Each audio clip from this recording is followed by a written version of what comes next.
ఒక చిన్న విషయం కూడా గుర్తుపెట్టుకోవాలి. శ్రీకృష్ణ భగవానుల వారిని హే యాదవ, హే మధు అని పిలుస్తూ ఉంటారు. మాధవ అనేసి పిలుస్తూ ఉంటారనమాట. మధుసూదనుడు అంటే వేరే పేరు. మధు అనే రాక్షసుడిని సంహరించే వస్తూ ఉంటుందనమాట. మధు అనే పేరు రావడానికి అంటే మాధవ అని పేరు రావడానికి కూడా ఇంకొక కథ ఉందనమాట. అది ఇప్పుడు భగవద్గీతలో హే యాదవ, హే మాధవ, హే కృష్ణ అని వస్తూ ఉంటుంది కదా! అంటే ఆ మాధవ అనే దానికి ఒక అర్థం చెప్పుకుందాం. అంటే ఆ లక్ష్మీదేవిని ధరించి ఉన్నాడు కాబట్టి మాధవ అని చెప్తూ ఉంటారు. ఇంకొక అర్థం కూడా ఉందనమాట. ఈ కార్తవీర్యార్జున గురించి ఇప్పుడు మనం చెప్పుకున్నాం గదా! వీళ్ళ పుత్రుల్లో 5 మందిని మాత్రం బతుకుతారనమాట. అంటే తప్పించుకొని పోతారనమాట. జయధ్వజుడు, సూరసేనుడు, వృషణుడు, మధువు, ఊర్జితుడు అనేసి వీళ్ళనమాట. ఈ 5 మందిలో చూడండి, నాలుగో అతని పేరు మధువు. ఈ మధువు గురించి గుర్తుపెట్టుకోవాలి. తర్వాత వీళ్ళలో నుంచి చాలామంది పుట్టుకుంటూ వచ్చారనమాట. ఈ వీళ్ళలో జయధ్వజుడు మొదటి ఆయనకి తాళజంగుడు అనేసి, తాళజంగుడి నుంచి అనేక మంది వీళ్ళలో వృష్ణి అనే ఆయన పుడతాడనమాట. వృష్ణి గురించి వీళ్ళని వృష్ణి వంశస్థులు అంటారు.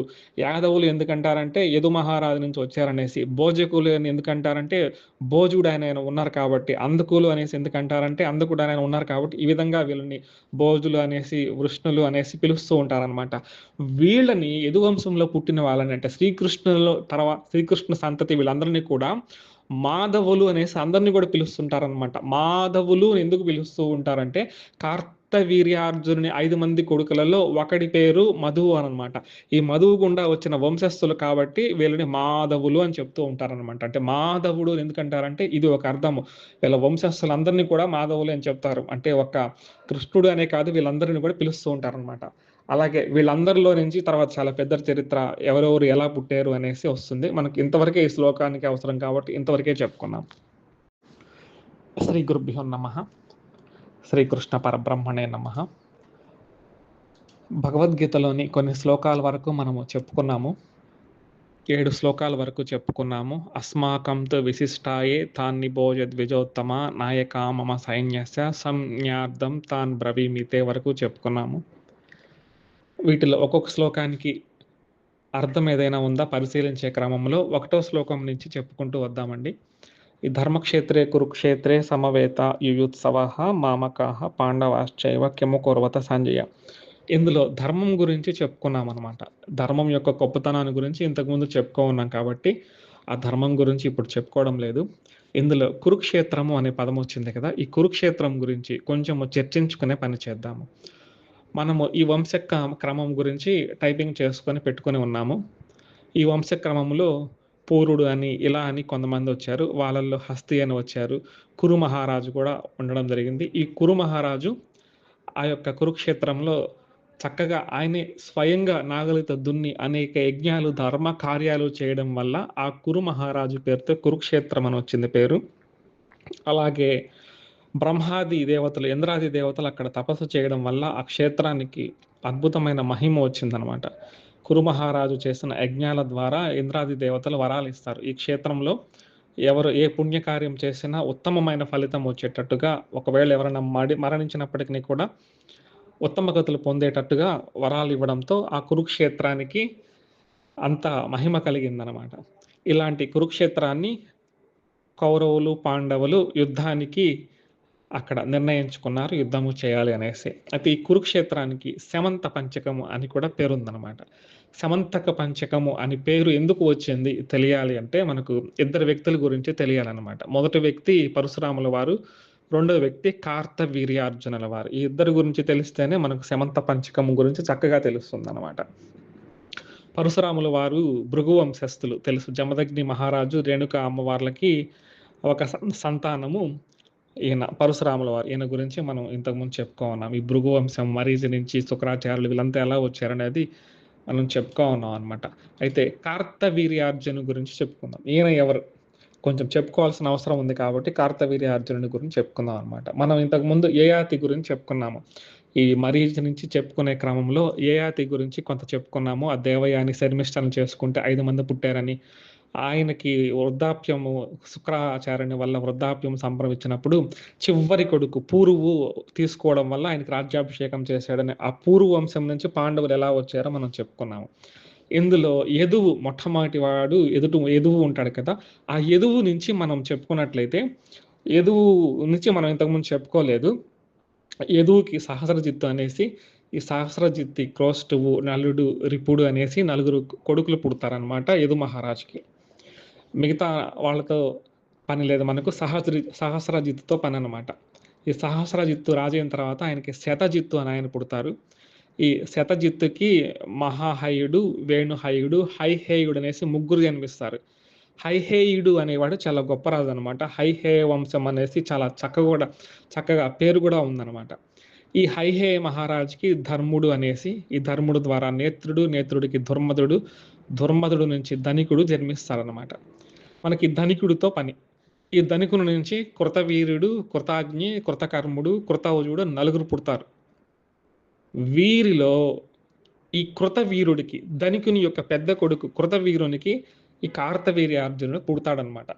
మనం ఇదంతా ఎందుకు చెప్పుకోవాల్సి వచ్చిందంటే, ఇదంతా యదువంశానికి సంబంధించిన వారే ఈ కార్తవీర్యార్జునులు అని చెప్పుకోవాల్సి వచ్చిందనమాట. అంటే యాదవ వంశం ఏదైతే ఉంటుందో ఆ యాదవ వంశానికి చెందిన వారే ఈ యొక్క కార్తవీర్యార్జున అనమాట. ఈయన దత్తాత్రేయుణ్ణి చాలా అద్భుతంగా సేవించి ఆయన ద్వారా అనేక వరాలు పొంది 75,000 సంవత్సరాలు ఈ భూమండలాన్ని పరిపాలించాడనమాట.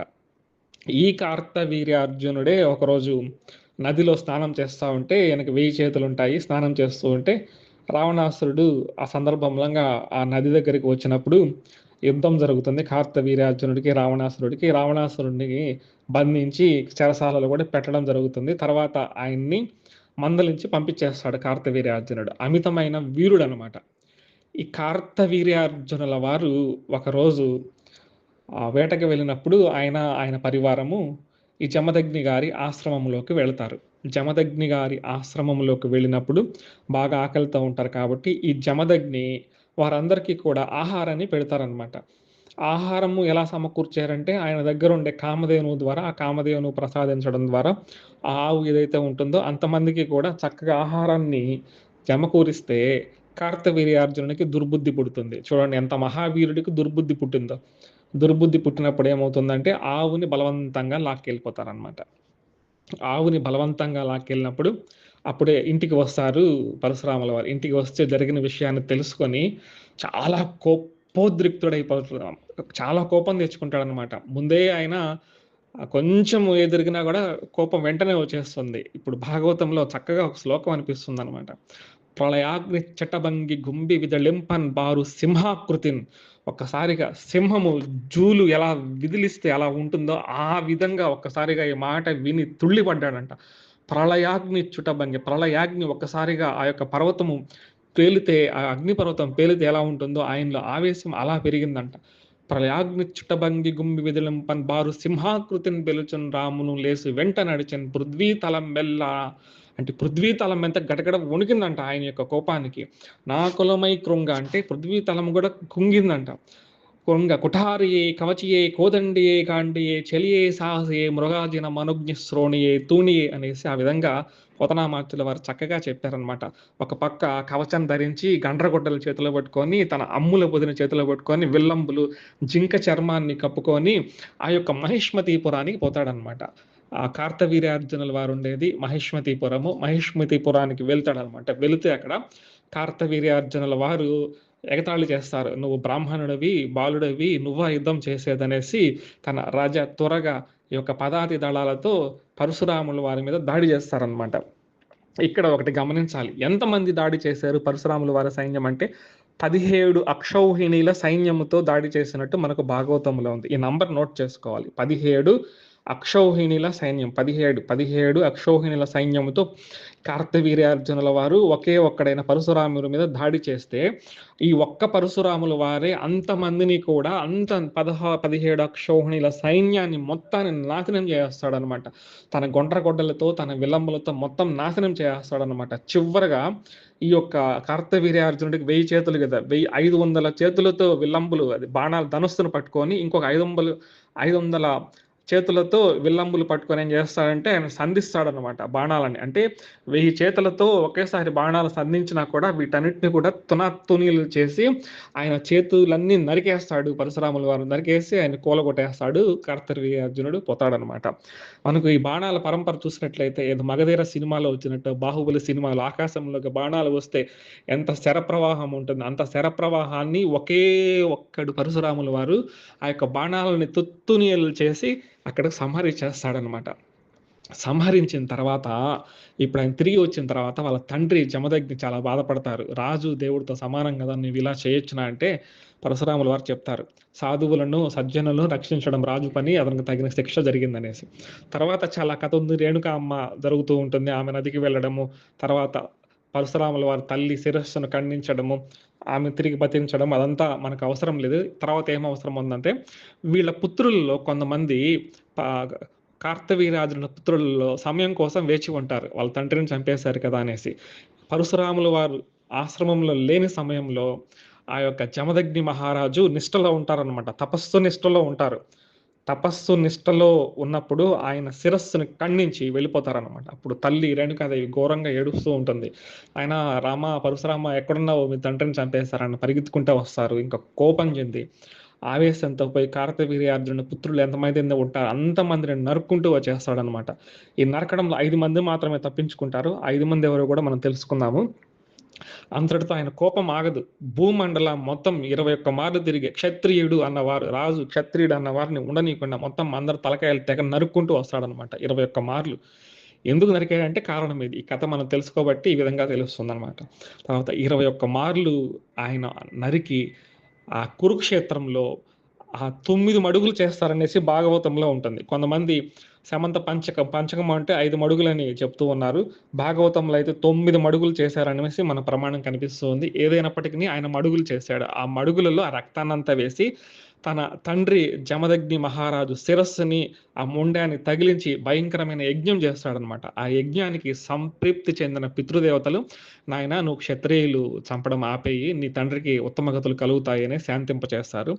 తర్వాత జమదగ్ని వారు సప్తర్షులలో ఒకరిగా పోతారనమాట. అయితే ఇది ఎందుకు చెప్పుకోవాల్సి వచ్చిందంటే ఆ సమంతక పంచమం ఎందుకు వచ్చింది, కార్తవీర్యార్జున చరిత్ర ఏమిటి అని వచ్చిందనమాట. అయితే మనం ఒక విషయాన్ని చెప్పాను చూడండి. 17 అక్షౌహిణీలు సైన్యాన్ని ఎవరండి ఒకే ఒక్కడు పరశురాముల వారు నిర్జించారనమాట. ఈ యొక్క 17 అక్షౌహిణులు నిర్జించిన పరశురాముల వారిని ఒకే ఒక్కడు ఆపాడనమాట. యుద్ధంలో ఆపాడు. ఎవరంటే ఆయనే భీష్ముల వారు. భీష్ముల వారికి పరశురాముల వారికి దాదాపు 23 రోజులు భయంకరమైన యుద్ధం జరుగుతుంది. 23 రోజుల యుద్ధంలో పరశురాముల వారు 17 అక్షౌహిణీల సైన్యాన్ని నిర్జించగలిగారు కానీ ఒకే ఒక్కడు భీష్ముడిని ఏమీ చేయలేకపోయారు. అంటే ఎవరు ఓడిపోలేదు. ఇద్దరు సమఉజ్జులుగా నిలుస్తారు. కానీ చివరికి భీష్ముల వారు ఆ యొక్క అష్టవసువుల అంశతో ఒక భయంకరమైన అస్త్రాన్ని ప్రయోగించాలని చూస్తే బ్రహ్మదేవుడు, ఇంద్రాది దేవతలు ఆపుతారనమాట. గురువును చంపడం తప్పు అనేసి ఆపితే అక్కడికి యుద్ధం ఆగిపోతుంది. అంటే భీష్ముల వారి గొప్పతనాన్ని చెప్పడానికి ఈ యొక్క సమంత పంచకం కూడా చెప్పాల్సి వచ్చిందనమాట. 17 అక్షౌహిణులను చంపిన పరశురాముడిని ఒకే ఒక భీష్ముడు ఎదిరించాడనమాట. కాబట్టి దీని ప్రకారం మనం ఏం అర్థం చేసుకోవాలంటే ధృతరాష్ట్రుడు కానీ, దుర్యోధనుడు కానీ ఇంత పట్టుబట్టి మహాభారత యుద్ధాన్ని జరిపించడానికి కారణం ఏంటంటే భీష్ముడు ఒక్కడుంటే చాలు అనేసి. ఎందుకు? అవి కౌరవుల పక్క 11, పాండవుల పక్క 8, 18 అక్షౌహిణుల్ని ఒకే ఒక్కడు నిర్జించే శక్తి ఉందనమాట. అందరిని చంపేసే శక్తి ఒక్క భీష్ముడికి ఒక్కడికే ఉందనమాట. ఒక రోజులోనే చంపేయగలరు అంత శక్తి ఉందనమాట. కాబట్టి అంత శక్తి ఉంది కాబట్టి భీష్ముల వారిని నమ్ముకొని ధృతరాష్ట్రుల వారు మహనీయులు, వ్యాస భగవానుల వారు అనేక మంది గురువులు చెప్పినప్పటికీ వినకుండా, సాక్షాత్తు శ్రీకృష్ణ భగవానుడే చెప్పినా వినకుండా యుద్ధానికి పూనుకున్నాడు అనమాట. దుర్యోధనుడు కూడా వీళ్ళంతా కూడా ఈ యొక్క భీష్ముడిని నమ్ముకొని యుద్ధం చేశారనమాట. అందుకే మొట్టమొదటి శ్లోకంలో మనకు ధర్మక్షేత్రే కురుక్షేత్రేలో ఏమొస్తుందంటే మామకాహ పాండవాశ్చైవ అని వస్తుందన్నమాట. మనకు 13 అధ్యాయంలో భీష్మ పర్వంలో సంజయుల వారు వచ్చి భీష్ముడు పరిపోయాడని చెప్తాడనమాట. 14 అధ్యాయం అంటే భయంకరంగా ఏడుస్తాడు ధృతరాష్ట్రుల వారు. ఈ 14, 15 అధ్యాయాలు సంజయుల వారిది, ధృతరాష్ట్రుల వారిది ఇద్దరు ఏడుకుంటుందన్నమాట. భయంకరంగా ఉంటుంది. నేను భీష్ముడిని నమ్ముకొని యుద్ధం ప్రారంభించాను. భీష్ముడు చనిపోతే ఇంక నా పిల్లల పరిస్థితి ఏంటి? నా పిల్లల పరిస్థితి ఏంటి అనేసి ఆయన బాధపడుతూ ఈ ప్రశ్న అడిగారు. మామకాహ ధర్మక్షేత్రే కురుక్షేత్రే అంటే ఇంత వీరుడు 17 అక్షౌహిణుల సైన్యాన్ని అన్యాయం చంపిన పరశురాముడిని ఎదిరించిన భీష్ముడిని ఈ ధర్మక్షేత్రంలో నిజంగానే ధర్మబద్ధంగానే చంపగలిగారా అనేసి ధృతరాష్ట్రుడి అనుమానం అండి. ఆ అనుమానంతోనే గాబరాగా సంజయుడిని అడిగాడు.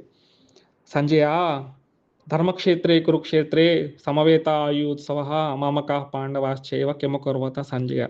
అందులో యూత్సవ అంటే యోద్ధుం ఇచ్చా యూత్సవ. యోద్ధుం అంటే యుద్ధము చేయాలని ఉత్సుకత ఉండే వాళ్ళని యూత్సులు అంటారు. కాబట్టి ఆ ధర్మక్షేత్ర అనే పదాన్ని ఎందుకు ఉపయోగించారంటే ధృతరాష్ట్రుల వారు ఇంత ధర్మబద్ధమైన యుద్ధం చేసి భీష్ముల వారిని గెలవగలిగారా, ఎందుకంటే సాధ్యమే కాదు, ఎవరికి కూడా సాధ్యం కాని విషయాన్ని ఎలా సాధ్యమైంది అనేసి అడగడం జరిగిందనమాట ఆ విషయంలో. కాబట్టి ఈ శ్లోకం అర్థం మనము కురుక్షేత్రం ఎందుకు పేరు వచ్చింది, సమంతక పంచకం ఎందుకు పేరు వచ్చింది, ఆ గావరా పడుతూ అడిగిన ధృతరాష్ట్రుల వారిని ప్రశ్నని మనం అర్థం చేసుకున్నాము, పరశురాముల వారి చరిత్ర తెలుసుకున్నాము, కార్తవీర్యార్జున వారి చరిత్ర తెలుసుకున్నాం అనమాట. గీతలోని 3వ శ్లోకాన్ని పరిశీలించినట్లయితే పశ్యైతాం పాండుపుత్రాణం ఆచార్య మహతీం చముం వ్యూఢాం ద్రుపదపుత్రేణ తవ శిష్యేణ ధీమత. మొదటి శ్లోకాన్ని, 2వ శ్లోకాన్ని, 3వ శ్లోకాన్ని ఇలా చదువుకుంటూ వెళ్ళిపోతూ ఉంటాము సాధారణంగా మనము. ధర్మక్షేత్రే కురుక్షేత్రే అనేసి తర్వాత ఈ విధంగా చదువుకుంటూ వెళ్ళిపోతూ ఉంటాం అన్నమాట. దృష్ట్వాతు పాండవానీకం పశ్యేతాం పాండుపుత్రామణ అనేసి. కానీ మనము కొంత చదువుకునే పరిజ్ఞానం వచ్చిన తర్వాత గీతని మనం సరళంగా చెప్పగలుగుతున్నాము అని నమ్మకం వచ్చిన తర్వాత ఒక్కొక్క శ్లోకం దగ్గర ఆగి ఈ శ్లోకం మనకి ఏం చెప్తుంది, ఈ శ్లోకం ద్వారా మనం ఏం నేర్చుకోవాలి అనే విషయాన్ని పరిశీలించుకుంటూ ఉంటే ఇంకొంచెం స్పష్టత వస్తుందన్నమాట. ఇందులో దుర్యోధనుల వారు ఇలా అంటున్నారు, ఆచార్య ఈ పాండవుల సైన్యాన్ని చూడండి ఎలా ఉందంటే చాలా గొప్ప వ్యూహంతో ఉంది. ఈ వ్యూహాన్ని రచించిన వారు ఎవరంటే ద్రుపద పుత్రేణ అనేసి ఒక పదాన్ని వాడారు, తవ శిష్యేణ ధీమత అనేసి ఒక పదాన్ని వాడారనమాట. చూడండి, మనం సాధారణంగా చదువుకుంటూ ఉంటే ఏదో చెప్పుకున్నాళ్లే అన్నట్టుగా అనిపిస్తూ ఉంటుంది. ఇక్కడ ఈ పదాన్ని వాడిన సందర్భం ఏంటి అని పరిశీలించినట్లయితే ద్రుపద అనే పదాన్ని విన్న వెంటనే ద్రోణాచార్యుల వారికి భగ్గుమంటారనమాట. సాధారణంగా శిష్యుడు వెళ్ళి చేయాల్సిన పని ఏంటి, గురుదేవ నన్ను ఆశీర్వదించండి అని చెప్పాలి. కానీ ఇక్కడ ఏం చేశాడు, ద్రుపద పుత్రేణ ఏం గుర్తు చేస్తున్నా అంటే ఈ యొక్క ద్రోణాచార్యుల వారు భరద్వాజ పుత్రులైతే ఈ ద్రుపదుడు ఈయన ఒకే గురువు దగ్గర శిష్యరికం చేసినప్పుడు ద్రుపద మహారాజు మాట ఇస్తాడు, నీకు ఎటువంటి కష్టం వచ్చినా నా దగ్గరికి రా అనేసి మాట ఇచ్చినప్పుడు ఆయన కష్టకాలంలో ఉంటే ద్రోణాచార్యుల వారు ఒక ఆవునిస్తే బాగుంటుందనేసి ద్రుపద మహారాజు దగ్గరికి వెళ్తే అవమానం చేసి పంపిస్తాడు. ఆ అవమానం ద్వారా ఆయన బాధపడుతూ వస్తుంటే ఆ భీష్ముల వారు చూడడము, ఆ భీష్ముల వారు వీరిని గురువుగా ప్రకటించి అందరికి విద్య నేర్పించడము, తర్వాత అంతా వీరి ఆస్థానంలో ఒక మంచి స్థాయి పెట్టడం అనేది జరుగుతూ ఉంటుంది భీష్మాచార్యుల వారు. అయినప్పటికీ ఈ ద్రుపదుల వారు ఏం చేశారంటే ఈ యొక్క ద్రోణాచార్యుని చంపేదానికి యజ్ఞం చేసి దృష్టజుమ్నుని పుట్టిస్తాడనమాట. అలాగే ఆ యజ్ఞంలో నుంచే ద్రౌపది అమ్మగారు పుడతారనమాట. అంటే తెలుసు ఈ దృష్టజుమ్నుడు ఎందుకు పుట్టారని అందుకే తెలుసు అనమాట. అయినప్పటికీ కూడా ఆ దృష్టజుమ్నుల వారు విద్య కోసం ద్రోణాచార్యుల వారి దగ్గరికి వచ్చినప్పుడు విద్య అర్థించిన వారు శత్రువైనా సరే అందించాలని నియమం కాబట్టి తనకు తెలిసిన విద్యలన్నీ కూడా చక్కగా దృష్టజుమ్నుల వారికి నేర్పించారనమాట. ఈ పాయింట్ని పట్టుకున్నాడు ఎవడు, దుర్యోధనుడు. చూడండి, ద్రుపద పుత్రేణ, ద్రుపద అనే పదం ప్రయోగించడంలో ఒక చక్కని అర్థం ఉంది చూడండి. ఆవు అడిగితేనే ద్రుపద మహారాజు నీకు ఇవ్వలేదు, అవమానం చేసి పంపించేసిన సందర్భంలో మేమేం చేశామంటే మిమ్మల్ని తీసుకొచ్చి ఆచార్య పదవిలో కూర్చోబెట్టి ఈ హస్తినాపుర రాజ్యానికి మిమ్మల్ని ఒక గురువులలో నంబర్ 1 పొజిషన్లో పెట్టి మీకు ఏమేం కావాలో అన్నీ కూడా మేము సమకూర్చామన్నమాట అనే మాటను ఇక్కడ ప్రతిద్వందిస్తూ ఉందన్నమాట. వ్యాస భగవానుల వారు ఒక మాటని అక్కడ శ్లోకంలో పెట్టారంటే ఎంతో అర్థంతో పెడతారనమాట. ద్రుపద పుత్రేణ అనాల్సిన అవసరం ఏముంది, సేనాధిపతి దృష్టదుమ్నుడు అక్కడ ఉన్నాడు అని అనొచ్చు కదా, అనలేదు. చూడండి, ద్రుపద పుత్రేణ అంటున్నా అంటే అంతకు ముందు ద్రోణాచార్యుల వారికి జరిగిన అవమానం ఏదైతే ఉంటుందో ఆ అవమానాన్ని ఎత్తి పొడుస్తూ ఒకటి, రెండవది ఆ అవమానంలో అలా జరిగినప్పుడు మేము మిమ్మల్ని ఎలా కాపాడినాము అనేది ఈ 2 విషయాలని గుర్తు చేశాడనమాట. మరలా ఇంకొకటి, తవ శిష్యేణ ధీమతాహ, మిమ్మల్ని మేమేం చేసామంటే, మా రాజ్యంలో ఆచార్యుడిగా ప్రతిష్ఠించిన తర్వాత నువ్వేం చేసావంటే, నీ శత్రువు బిడ్డకి ఏం చేసావంటే విద్యను నేర్పించావు. నువ్వు ఆ విధంగా విద్య నేర్పిస్తే వాడసలు ఎలాంటి వాడు ధీమతాహ, నువ్వు కొంచెం చెప్తే వెంటనే పట్టేసుకునే బుద్ధిమంతుడు. కాబట్టి నీ విద్యలనందరిని వాడు పట్టేసి, నువ్వు నేర్పించిన విద్య ద్వారా ఇప్పుడు నా శత్రు సైన్యంలో చేరి ఏకంగా సైన్యాధిపత్యాన్ని పొంది నా ఎదురుగా నిలబడుకోమన్నాడు. ఇదంతా ఎవరి కారణము? నీ కారణమే గదా! అనేసి అక్కడ ఎంత అవమానకరంగా మాట్లాడుతున్నారో నేను చెప్పడం కాదు. మీరు ఈ శ్లోకాన్ని పరిశీలించండి. ఇలాగే ఉందా? వేరే విధంగా ఉందా? ద్రుపద అనే పదాన్ని ఎందుకు ఉపయోగించాడు? తవ శిష్యేణ ధీమత అని ఎందుకు పదం ఉపయోగించాడు? ఈ అద్భుతమైన సేనా వ్యూహం అని కూడా చెప్పబడింది చూడండి. ఆచార్య మహతీం చమం పశ్యేతాం పాండుపుత్రాణం ఆచార్య మహతుం చమం వ్యూఢాం. ఈ వ్యూఢం ఎవరు? ఈ వ్యూఢానికంతా వ్యూహరచనకంతా ముఖ్యమైన వాడు దుష్టోద్యుమ్నుడు. వజ్ర వ్యూహాన్ని చేసింది అర్జునుల వారు అయినప్పటికీ కూడా, కానీ ముఖ్య సైన్యాధిపతి ఎవరు నడిపించాల్సింది? ధృష్టద్యుమ్నుడే కదా. ఈ పదాలు ఉపయోగించి వ్యూఢామని, ద్రుపద పుత్రేణ అని, తవశిష్య అని, ధీమత అని 4 పదాలతో ఎంత అవమానం చేశారంటే గురువర్యుల్ని ఘోరాతి ఘోరంగా అవమానం చేయడం వల్ల ఈ కురువంశమే నాశనం అయిపోయింది. 100 మంది అన్నదమ్ములందరూ పోయారనమాట. చూడండి అర్జునుల వారు ఏ విధంగా నమస్కరించారు. ఇంకొక విషయం ఏంటంటే, భగవద్గీత అయిపోయిన తర్వాత ఇంక యుద్ధం ప్రారంభమిస్తాము అనంగా, ఇది భగవద్గీత ముందు కాదు, భగవద్గీత తర్వాత. ఇంక యుద్ధం ప్రారంభించాలి అనే ముందు ధర్మరాజుల వారు తన అస్త్రశస్త్రాలు అన్నిటిని వదిలేస్తాడు. వదిలేసి నేరుగా కౌరవ సైన్యంలోకి వెళ్ళి లోపలికి చొచ్చుకొచ్చి ఆ యొక్క గురువులకి దండం పెడతాడు. ఎవరు? కృపాచార్యుల వారికి, ద్రోణాచార్యుల వారికి, భీష్మాచార్యుల వారికి నమస్కరించుకుంటాడు. వారి గురువులకు నమస్కరించుకొని తిరిగి వెళ్ళి తర్వాత యుద్ధం ప్రారంభమవుతుంది. చూడండి, గురువులకు నమస్కరించుకున్న వారి పరిస్థితి ఎంత ఉన్నతంగా పోయింది, గురువుని అవమానించుకున్న వారి పరిస్థితి ఎంత ఘోరంగా అయిందనమాట. కాబట్టి ఈ శ్లోకంలో ఇన్ని రహస్యాలు ఉన్నాయి కాబట్టి మనం కూడా ఈ శ్లోకాన్ని అర్థం చేసుకునేటప్పుడు గురువులతో ఏ విధంగా ప్రవర్తించాలి అనే విషయాన్ని కూడా చక్కగా మనసు పెట్టుకోవాలి. కాబట్టి పశ్యేతాం పాండుపుత్రాణం ఆచార్య మహతీం చమం వ్యూఢాం ద్రుపద పుత్రేణ తవ శిష్యేణ ధీమత. ఇక్కడ దృష్టద్యుమ్నుల వారిని ఎందుకు కన్నారంటే భీష్ముల వారిని చంపడానికి కోసము అని చెప్పుకున్నాము. చంపేస్తారు. ఈ ద్రుపద పుత్రుడికి ఇంకొకడు ఉన్నాడనమాట. శిఖండి అనేసి మనకు అందరికి తెలుసు. ఈ శిఖండి కూడా ద్రుపద మహారాజు పుత్రుడే. ఈ యొక్క శిఖండి వల్ల భీష్మాచార్యుల వారు చనిపోతారు. ఈ యొక్క దృష్టదుమ్మిని వల్ల ఆ ద్రోణాచార్యుల వారు చనిపోతారనమాట. విచిత్రం ఏంటంటే, ఈ ద్రోణాచార్యుల వాళ్ళ పుత్రుడు అశ్వత్థామ వల్ల ద్రుపద పుత్రుడు ఇద్దరు చనిపోతారు. అంటే 18 రోజుల యుద్ధం వరకు వీళ్ళిద్దరు ఉంటారు. ఎవరు? శిఖండి ఉంటాడు, దృష్టద్యుమ్నుడు ఉంటాడు. 18 రోజుల యుద్ధం అయిపోయిన తర్వాత చంపేస్తాడు అనమాట ఘోరాతి ఘోరంగా అశ్వత్థామ. పాపం దృష్టద్యుమ్నుడు బతిమలాడుకుంటాడు. నేను వీరుడిని, నాకు కత్తి పట్టుకునే అవకాశం ఇయ్యి, నాకు వీరోచితమైన స్వర్గం లభిస్తుందంటే కత్తి పట్టుకునే అవకాశం ఇవ్వకుండా అశ్వత్థామ దృష్టద్యుమ్నుడు చంపేస్తాడనమాట. ఆ విధంగా శిఖండిని అంటే ద్రుపద పుత్రులు ఇద్దరిని చంపింది ద్రోణాచార్యుడి కొడుకైన అశ్వత్థామ అనమాట. కాబట్టి ఈ రహస్యాలు ఒక్కొక్క శ్లోకంలో ఉంటాయి కాబట్టి మనం అందరము జాగ్రత్తగా చకచకా చదువుకుంటూ వెళ్ళిపోవడం ఒక పరిస్థితి అయితే, ఒక్కొక్క శ్లోకాన్ని అర్థవంతంగా చదువుకుంటే ఎలా ఉండాలో ఆ శ్లోకం ద్వారా నేర్చుకోవాలి, ఎలా ఉండకూడదో కూడా అలాంటి శ్లోకాల ద్వారా మనం నేర్చుకుంటూ ఉండాలి. శ్రీ గురుభ్యో నమః. సాధారణంగా మన శరీరం అనుకుంటాం కానీ ఈ 3 శరీరాల సముదాయము. స్థూల శరీరము, బయట రక్తమాంసాలతో ఉండేది స్థూల శరీరము, లోపల మనస్సుతో ఇదంతా ఉండేది సూక్ష్మ శరీరము, దాని లోపల కారణ శరీరము. ఈ 3 శరీరాల లోపల ఆత్మ చైతన్యం ఉంటుందనేసి మనం పలుమార్లు చెప్పుకున్నాం అనమాట. ఇప్పుడు ఒక చిన్న ఉదాహరణ చెప్పుకుందామండి. ప్రతి ఒక్కరి చేతిలో ఇప్పుడు మొబైల్ ఫోన్ ఉంటుందన్నమాట. ఈ మొబైల్ ఫోన్ మనం ఎలా పట్టుకుంటామంటే మన స్థూల శరీరంతో పట్టుకుంటాం అనమాట. మొబైల్ ఫోన్‌ను పట్టుకోవాలంటే స్థూల శరీరంతో పట్టుకుంటాము. సూక్ష్మ శరీరంతో పట్టుకోలేం కదా. కాబట్టి స్థూల శరీరంతో పట్టుకుంటాం. అంటే ఏదైనా పని జరగాలనుకుంటే దేంతో జరుగుతుందంటే స్థూల శరీరంతో జరుగుతుంది. మనం మంచి పని చేయనివ్వండి, చెడ్డ పని చేయనివ్వండి, ఏ పని చేయాలన్నా కూడా దేంతో జరుగుతుంది? ఆ స్థూల శరీరంతోనూ జరుగుతుంది. ఇప్పుడు ఈ స్థూల శరీరంతో మనము ఈ మొబైల్‌ని పట్టుకున్నామండి. అయితే మొబైల్‌లో ఏమి చూడాలి అనే విషయాన్ని ఎవరు డిసైడ్ చేస్తారంటే లోపల ఉండే సూక్ష్మ శరీరం డిసైడ్ చేస్తుంది. లోపల ఉండే సూక్ష్మ శరీరం మనసుతో కూడి ఉండదాన్ని సూక్ష్మ శరీరం అంటారు. ఈ సూక్ష్మ శరీరము ఈ యొక్క మొబైల్‌లో దేవుడి విషయాలు చూడాలా, మంచి విషయాలు చూడాలా, పాటలు వినాలా, ఫైటింగ్‌లు చూడాలా, లేకపోతే చూడకూడనివి చూడాలా, ఏవి చూడాలి అనేసి ఎవరు డిసైడ్ చేస్తారు? మనస్సు గారు సూక్ష్మ శరీరం ఏ విధంగా అయితే ఆర్డర్ చేస్తూ ఉంటుందో, ఆ సూక్ష్మ శరీరం ప్రకారమే ఈ స్థూల శరీరము ఆటలాడుతూ ఉంటుందనమాట. కాబట్టి స్థూల శరీరము నామమాత్రంగానే ఉంటుంది. లోపల సూక్ష్మ శరీరమే ఆట ఆడిస్తూ ఉంటుందనమాట.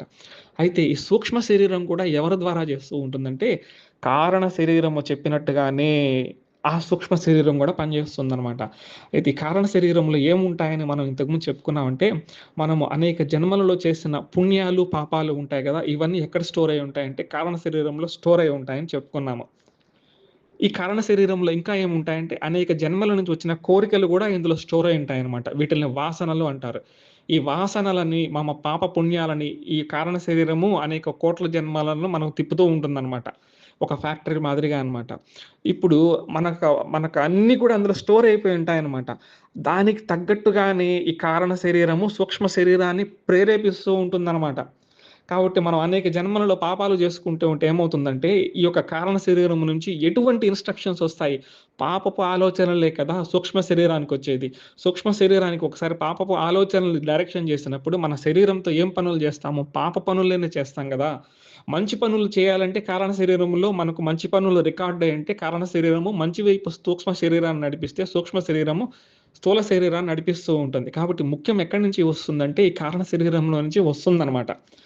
కాబట్టి ఇప్పుడు అర్జునుల వారు కానీ, దుర్యోధనుల వారు కానీ, మనము కానీ దేని ప్రేరేపణగా పోతూ ఉంటామంటే కారణ శరీరం ప్రేరేపణగానే మనస్సు ద్వారా స్థూల శరీరము.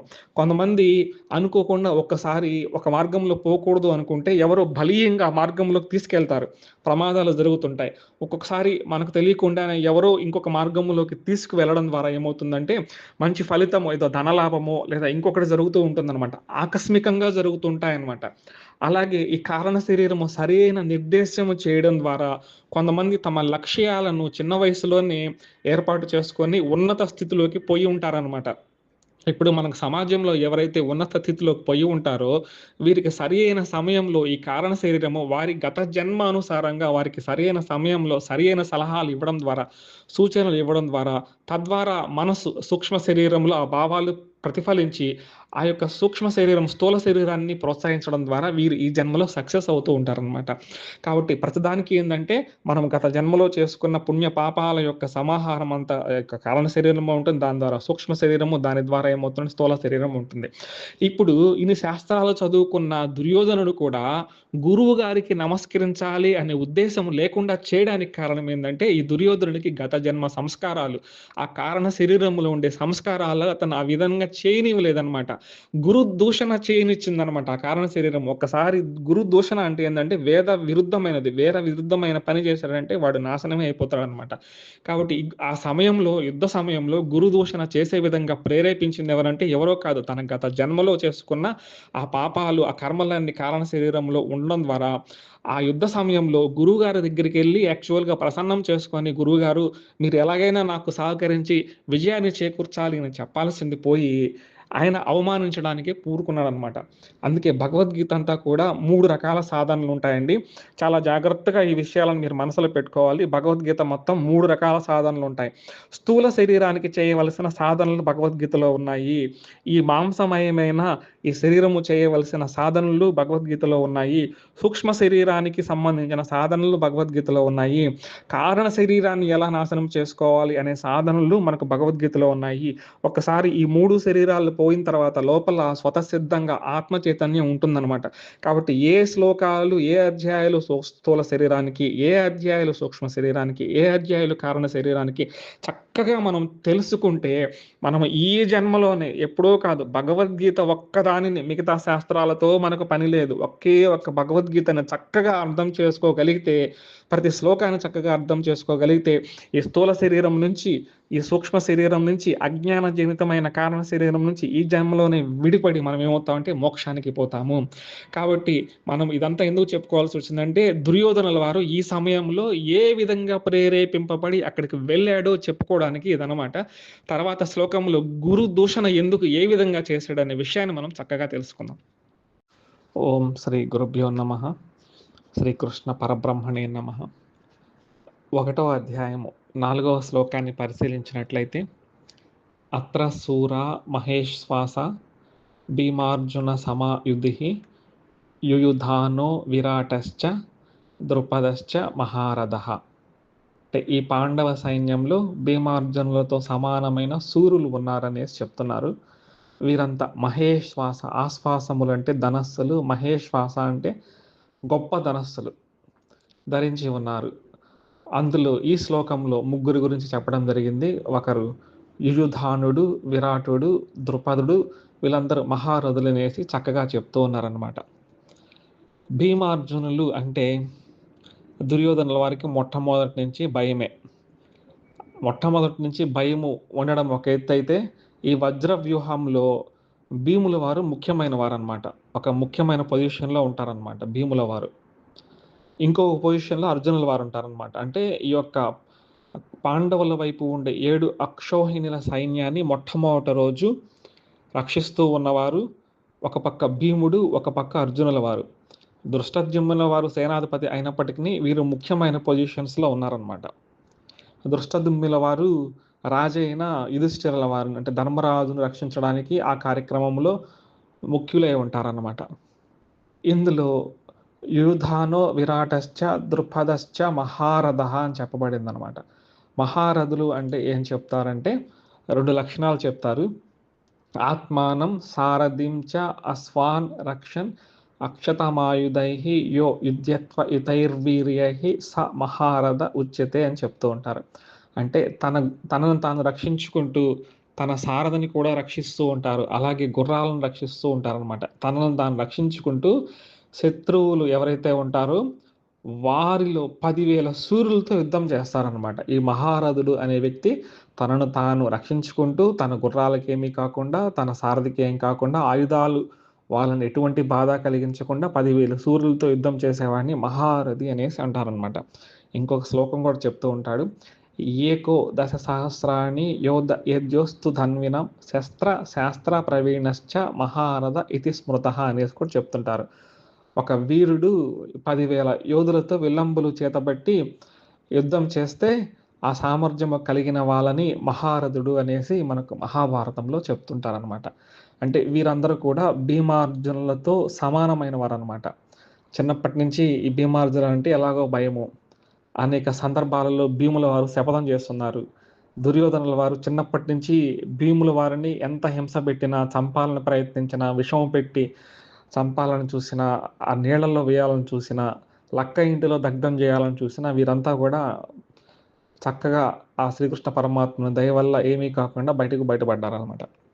అలాగే ఆ గోగ్రహణం సందర్భంలో అర్జునుల వారు ఒక్కరే ఈ యొక్క కౌరవ సైన్యాన్ని అంతా కూడా ఓడించడం జరుగుతుందన్నమాట. అలాగే ఈ ఘోషయాత్ర సందర్భంలో గంధర్వుడు చిత్రరథుడు ఈ దుర్యోధనుని పట్టుకుంటే అప్పుడు కూడా అర్జునుల వారు రావడము, ఇదంతా రక్షించడం జరుగుతూ ఉంటుందన్నమాట. అంటే ఈ విధంగా భీమార్జునులు అంటే నిద్రలో కూడా కలవరిస్తూ ఉంటాడనమాట. అది కాకుండా ఒక పెద్ద శపథము భీముల వారు చేసి ఉన్నారు కదా, ద్రౌపది అమ్మవారిని ఆ యొక్క మయసభలో ఆ విధంగా అవమానం జరుగుతున్నప్పుడు 2 రకాలైన శపథాలు ఉంటాయన్నమాట. ఇవి సంస్కృతంలో చెప్పుకునే దానికన్నా తెలుగులో చెప్పుకుంటే చాలా చక్కగా ఉంటుందన్నమాట. మంచి పద్యాలు. పాండవ వనవాసం చూసిన వాళ్ళు ఎవరైనా ఉంటే రామారావు గారు అద్భుతంగా యాక్షన్ చేయగా ఘంటసాల వారు అద్భుతంగా పద్యాలు పాడారన్నమాట.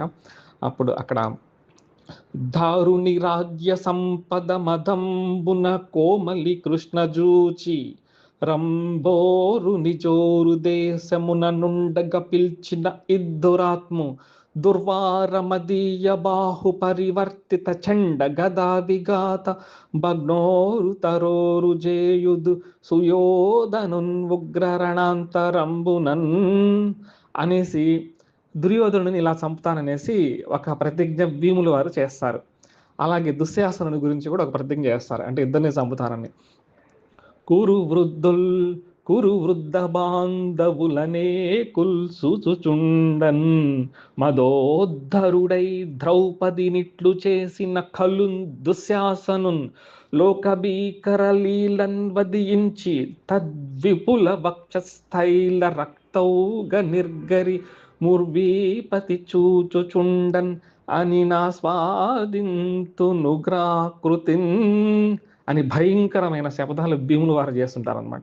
అది ఎప్పటికీ కూడా నిద్రలో కూడా అది కలవరిస్తూ ఉంటాడు దుర్యోధనుల వారు. ఆ శపథాలు గుర్తుకొస్తూ ఉంటాయన్నమాట. అందుకే ప్రారంభంలోనే భీమార్జున సమాయుధి అనేసి చెప్తూ ఉన్నారనమాట. లెక్క ప్రకారం చూసుకుంటే ఇటువైపు భీష్ములంతటి మహానుభావులున్నారు. ఎన్ని అక్షోహిణుల సైన్యమైనా అవలీలగా జయించగలిగే వారు. పాండవులకి, కౌరవులకి చక్కగా విద్యను నేర్పించిన ద్రోణాచార్యుల వారు, అసలు అపజయమే ఎరుగని కృపాచార్యుల వారు, అశ్వత్థామ ఇంకా అనేక మంది ఈ యొక్క సోదరులు ఉన్నారు కదా! దుర్యోధనునికి 100 మంది. ఎంతోమంది ఉన్నప్పటికిని కూడా అక్కడ 2 సింహాలు కనిపిస్తూ ఉన్నాయి. భయంకరమైన సింహాలు. ఒక సింహం ఏందంటే భీములు, ఇంకొక సింహము అర్జునులు. అవి చూడంగానే ఇతనికి గడగడ వణుకు వస్తుంటుందనమాట. అలాగే ఇక్కడ ఇది చూసినట్లయితే యుయుధానుడు అంటే ఎవరంటే సాత్యకి అనమాట. వసుదేవుల పుత్రులు శ్రీకృష్ణ భగవానుల వారు కదా! వసుదేవులకి అనేక మంది సోదరులలో సిని అనే ఆయన ఒకాయన ఉంటారు. కొంతమంది ఈయన సత్యకుడు అని కూడా అంటూ ఉంటారనమాట. ఈ సాత్యకి అని పిలుస్తారు. ఇతని అసలు పేరు సాత్యకి, యుయుధానుడు అని కూడా పిలుస్తూ ఉంటారు. ఈయన ఒక అక్షౌహిణికి అధిపతి అనమాట. పాండవులకు ఉండే 7 అక్షౌహిణులలో ఈయన ఒక అక్షౌహిణికి అధిపతి. శ్రీకృష్ణ భగవానుల వారికి సోదరులవుతారు. అర్జునుల వారికి ప్రియ శిష్యుడనమాట. సాత్యకి తన విద్యను ఎక్కడ నేర్చుకున్నారంటే అర్జునుల వారి దగ్గర నేర్చుకున్నారు. అర్జునుల వారికి ఎంత విద్య వచ్చు అంతా విద్య సాత్యకికి వచ్చు. ఈయన 18 రోజుల యుద్ధం మొత్తం చేశారు. మరణించలేదనమాట. అయితే ఈయన ఎప్పుడు మరణించారంటే ఆ యొక్క ముసలం పుట్టిన తర్వాత ఆ యొక్క యదువీరులు వాళ్ళు కొట్టుకున్నప్పుడు ఆ సందర్భంలో చనిపోయాడు. 18 రోజుల యుద్ధంలో చనిపోలేదు. ఈయన శ్రీకృష్ణ భగవానుల వారికి సోదరుడు సాత్యకి అనమాట. ఈయన ఒక అక్షౌహిణికి అధిపతి అనమాట. తర్వాత యుయుధానో విరాటశ్చ. విరాట మహారాజు మత్స్య దేశానికి రాజు అనమాట. పాండవులు అజ్ఞాతవాసంలో ఈయన దగ్గరే శరణు వేరడం జరిగింది. ఈయన ఒక అక్షౌహిణికి అధిపతి అయిగా ఉన్నప్పుడు ఈయన యుద్ధంలో చనిపోతాడు. ఎవరి చేతిలో చనిపోతాడంటే ద్రోణాచార్యుల వారి చేతిలో 15 రోజులు చనిపోతారనమాట. ఈయన పుత్రులు ఉంటారు. మనకు ఉత్తరుడు అని మాత్రమే తెలుసు. ఉత్తరుడితో పాటు శ్వేతుడు, శంకుడు అని కూడా ఉంటారనమాట. వీళ్ళ ముగ్గురు కూడా చనిపోతాడు. వీరి పుత్రికనే ఉత్తరాదేవిని అభిమన్యుల వారు చేసుకుంటారనేసి మనకు సినిమాల్లో కూడా చక్కగా తెలుసు అనమాట. ఈ విధంగా విరాటరాజు 15వ రోజు ద్రోణాచార్యుల వారి చేతిలో చనిపోతారనమాట. తర్వాత వచ్చిన వారు ఎవరంటే ద్రుపదుడు. ఈయన తండ్రి పేరు వృషత్ అని అంటూ ఉంటారు. ఈయన భరద్వాజ ఆశ్రమంలో భరద్వాజ పుత్రుడైన ద్రోణాచార్యుడితో కలిపి ఇద్దరు విద్య నేర్చుకుంటూ ఉంటారు. ఆ సందర్భంలో ద్రుపద మహారాజు ప్రామిస్ చేస్తారు, నీకు ఎప్పుడైనా కష్టం వస్తే నా దగ్గరికి రా అంటే. ఒకానొక సందర్భంలో ద్రోణాచార్యుల వారికి నిజంగానే కష్టం వచ్చినప్పుడు ఆయన దగ్గరికి వెళ్ళినప్పుడు ఈ పేదవాడు నా స్నేహితుడు అని చెప్పుకోవడానికి ఆయన చాలా ఇబ్బంది పడతాడు. ద్రుపదుడు అవమానం చేసి పంపిస్తాడనమాట.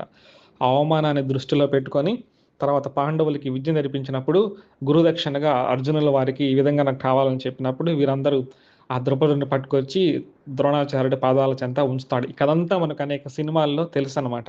ఆ కోపంతో ద్రుపదుల వారు ఏం చేశారంటే ఒక యజ్ఞాన్ని చేసి ఆ యజ్ఞంలో యొక్క దృష్టద్యుమ్నుడు అంటే ద్రోణాచార్యుని చంపగలిగే శక్తి ఉన్న ఒక దృష్టద్యుమ్నుడిని ఆ యొక్క ద్రౌపది అమ్మవారు యజ్ఞసేని లేదా కృష్ణ అని చెప్తారు. వారిద్దరిని కూడా ఆ యజ్ఞంలో నుంచి పొందడం జరిగిందనమాట. ఈ ద్రుపదుల వారిని ఎవరు చంపారంటే ద్రోణాచార్యుల వారే 15 రోజు యుద్ధంలో చంపేస్తారనమాట. అంటే ఇంతకుముందు చెప్పుకున్న విరాటరాజుని ద్రుపదుడు ఇద్దరిని చంపింది ద్రోణాచార్యుడు అనమాట. ఇదంతా కొంచెం విచిత్రంగా అనిపిస్తూ ఉంటుందన్నమాట. ద్రుపద పుత్రుల్ని చంపింది ఎవరంటే సెకండ్ని దృష్టద్యుమ్నుడిని ద్రోణాచార్యుడి పుత్రుడు చంపుతాడు అశ్వత్థామ.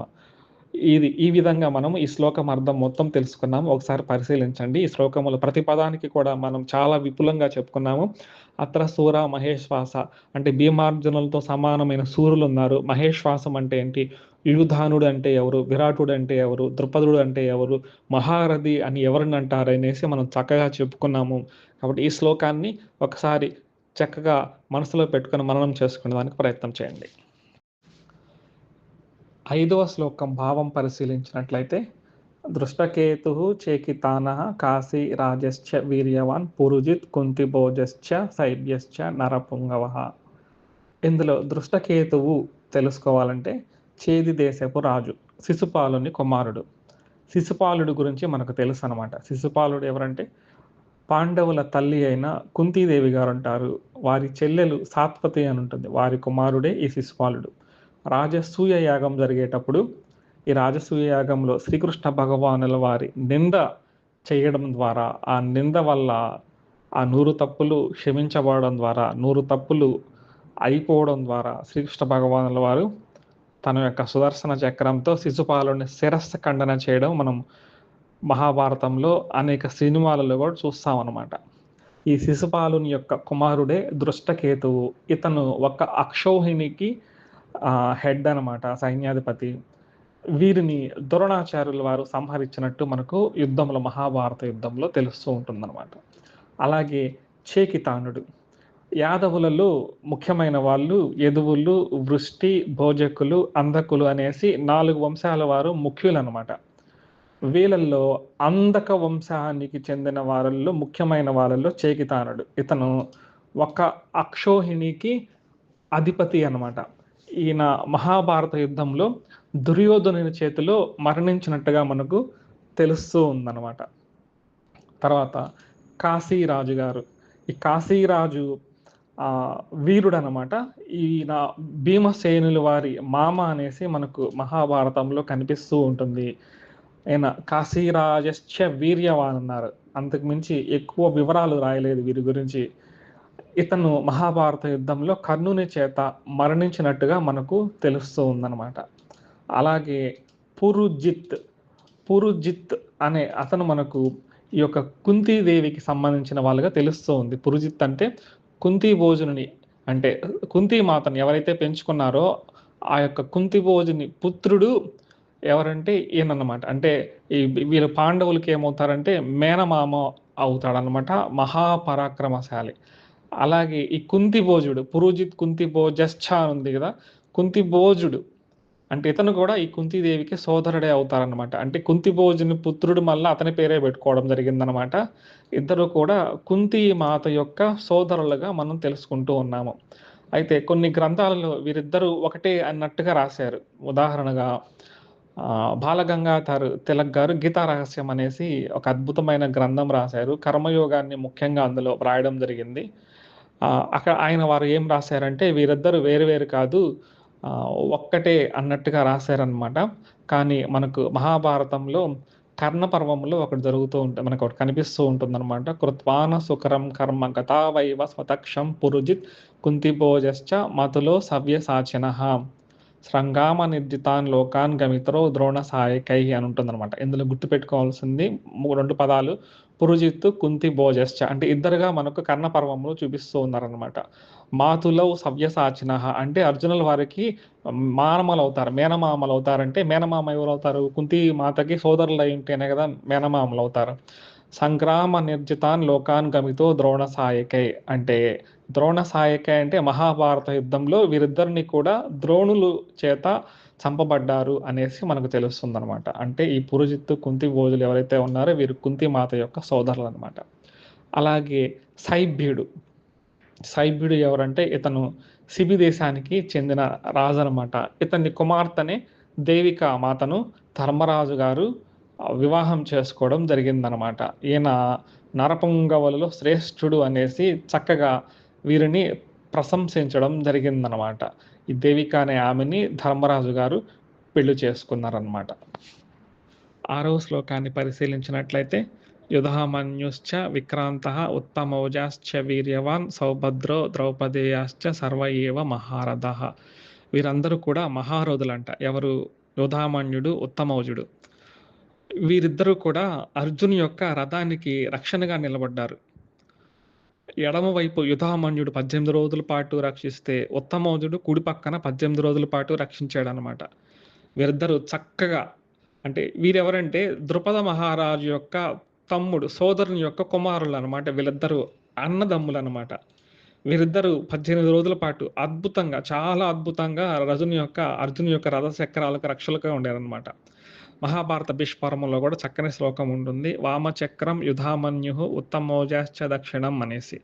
అంటే వామచక్రం ఒకరు, దక్షిణం అంటే ఒకరంటే ఎడమ పక్క కుడి పక్క రక్షణగా ఉన్నారని చెప్తున్నాను అనమాట. 18 రోజుల యొక్క యుద్ధంలో వీరు చనిపోలేదు, కానీ యుద్ధం అయిపోయిన తర్వాత రాత్రిపూట నిద్రపోతూ ఉన్నప్పుడు అధర్మంగా ఈ యొక్క అశ్వత్థామ చేత చంపబడడం జరిగిందనమాట. ఈ విధంగా వీళ్ళిద్దరూ కూడా చాలా చక్కగా తమ బాధ్యతలు నెరవేర్చారు. తర్వాత గుర్తుపెట్టుకోవాల్సిన వీరుడు సౌభద్రుడు. సౌభద్రుడు అంటే అభిమన్యుడు, సుభద్రమాత పుత్రుడు కాబట్టి సౌభద్రుడు అని చెప్పడం జరిగిందనమాట. ఈయన విరాట మహారాజు యొక్క పుత్రిక అయిన ఉత్తరని పెళ్లి చేసుకున్నట్టు మనకందరికీ తెలిసిందే. మత్స్యదేశాధిపతి విరాటుడు కుమార్తె ఉత్తరని పెళ్లి చేసుకున్నాడు. ఈయన మేనమామ దగ్గర శిక్షణ పొంది తర్వాత తండ్రి దగ్గరే అనేక అస్త్రశస్త్రాలను తెలుసుకున్నారనమాట. ఈయన 13వ రోజు ద్రోణాచార్యుల వారు ఆ యుద్ధంలో మనకు పద్మవ్యూహం పన్నుతారనమాట 13వ రోజు. ఈ పద్మవ్యూహంలో వెళ్ళేందుకు అభిమన్యుల వారికి మాత్రమే తెలుసు. వచ్చేదానికి తెలీదు. భీముల వారికి లోపలికి వెళ్ళడం తెలీదు. బయటికి రావడం తెలుసనమాట.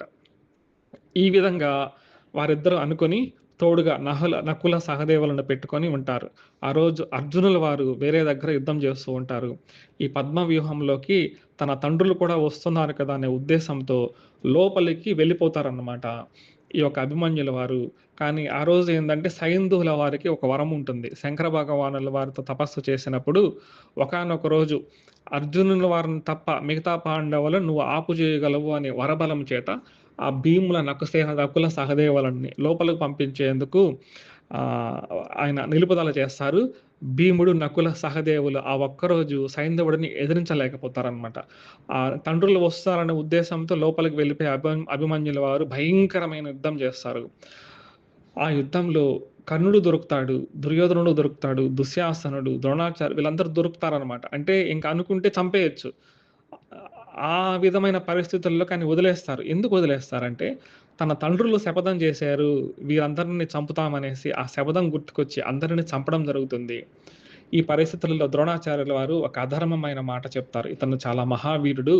ఇంకెక్కువసేపు ఇతనిని ఉండనిస్తే ఇంక మనం ఓడిపోతాము. అందులో అనుమానం లేదు. అధర్మమో, ధర్మమో ఏదో ఒక మార్గంలో ఇతనిని చంపాలి అనే ద్రోణాచార్యుడు అసలు ఇలాంటి సలహా గురువు ఇవ్వకూడదు. అతను సలహా ఇచ్చినందువల్ల ఏమవుతుందంటే, అందరూ కూడా ఒక్కసారిగా చుట్టుముట్టి ఈ యొక్క అభిమన్యుల వారిని చంపడం జరుగుతుంది. చాలా ఘోరాతి ఘోరంగా చంపుతారు మహావీరుడిని. వీరమరణం అంటే ఇదే అనమాట. మనకు ఆ సమయంలో ఉత్తరామాత గారు గర్భవతితో ఉంటారు. ఆ గర్భంలో నుంచి పరీక్షిత్ మహారాజు రావడము, పరీక్షిత్ మహారాజు చరిత్ర అంతా భాగవతంలో మనకు వస్తూ ఉంటుందన్నమాట. చాలా మహావీరుడు. అలాగే మనకు సినిమాలలో చూస్తే 'వీరాభిమన్యు' అనేసి ఒక సినిమా ఉందండి. సోమన్ బాబు గారు అభిమన్యులుగా ఉంటే, రామారావు గారు ఒక కృష్ణ భగవానులుగా ఉంటారు. చాలా వరకు సినిమాలు కల్పితాలుగా ఉంటాయి. కానీ 'వీరాభిమన్యు' చాలా అద్భుతంగా ఉంటుందన్నమాట. ఆ యొక్క యుద్ధం చేసే విధానం ఇదంతా బావుంటుంది. ఆ సినిమాలో చక్కగా చూపించారు. అయితే ఆ సినిమాలో ఏందంటే చివరగా 'ఎన్టీ రామారావు' గారి ద్వారా విశ్వరూపం చూపించే ప్రయత్నం చేస్తారు ఆ దర్శకులు. చాలా అద్భుతంగా ఉంటుంది. నేను ఆ సినిమా చూసినప్పుడు చిన్నప్పుడు కళ్ళలో నుంచి నీళ్లు, శరీరం అంతా వణికిపోయి ఒక భక్తి భావంతో ఉండిపోయింది. అద్భుతమైన సినిమా అంట. మనం సినిమాలలో చూస్తే ఇంత పులకించిపోయాము ఆ యొక్క విశ్వరూపాన్ని. నిజంగా అర్జునుల వారు ఆ విశ్వరూప సందర్శన యోగంలో చక్కగా ఆ యొక్క విశ్వరూపాన్ని ప్రత్యక్షంగా చూస్తే వారు ఇంకెంత అదృష్టవంతులో గదా! అలాంటి స్థితి కూడా మనం గూడా తెచ్చుకోవాల్సిన అవసరం ఎంతైనా ఉందనమాట. ఈ విధంగా అర్జునుల వారు సౌభద్రయాశ్చ అని చెప్పుకున్నారనమాట. అంటే తర్వాత మిగతా వాళ్ళు ద్రౌపదయాశ్చ అంటే ద్రౌపది యొక్క కుమారులు. ద్రౌపది కుమారులు ఎవరంటే ధర్మరాజు ద్వారా ఒకరు, భీముల వారి ద్వారా ఒకరు, అర్జునుల వారి ద్వారా, నకుల సహదేవుల ద్వారా ఈ విధంగా ఉంటారనమాట. ప్రతివింజుడు అనే ఆయన ధర్మరాజు ద్వారా, శృతశ్రోముడు అనే ఆయన భీముల ద్వారా, శృతకీర్తి అనే ఆయన అర్జునుల ద్వారా, శతానీకుడు నకుల ద్వారా, శృతకర్ముడు ఈ విధంగా సహదేవుల ద్వారా వీళ్ళందరూ కూడా పుట్టడం జరుగుతుందనమాట. వీళ్ళందరూ కూడా సర్వ ఏవ మహారథాః మహారథులు. ఎవరు వీళ్ళు? భీమార్జునులతో సమానులైన మహారథులు అనేసి ఈ విధంగా 17 మందిని ఈ దుర్యోధనుడు మహారథులంటూ చక్కగా చెప్పడం జరిగిందనమాట.